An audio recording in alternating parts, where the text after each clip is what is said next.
আজকের রেসিপি এই প্রচণ্ড গরমের দিনে ঠান্ডা ঠান্ডা ঝিঙে পোস্ত। ঝিঙে পোস্ত বানানোর জন্য ঝিঙেগুলোকে আমি লম্বা লম্বা আকারে কেটে নিয়েছি এবং একটু পোস্ত লঙ্কা দিয়ে আমি বেটে নিয়েছি। কড়াইয়ে তেল দিয়ে দিলাম এবং কালো জিরে ফোড়ন দিয়ে দিলাম।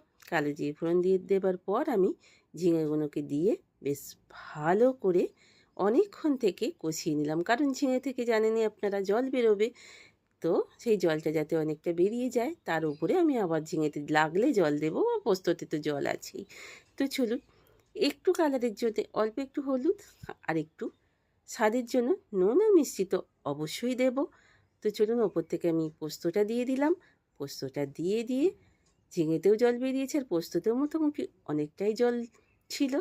তো চলুন, এবার ভালো করে সিদ্ধ হয়ে গেলে চাপা দিয়ে আমি সিদ্ধ করে নেব এবং ওপর থেকে পোস্তই বিশেষ করে আপনারা জানেনই স্বাদ বাড়ানোর জন্য আমরা ওপর থেকে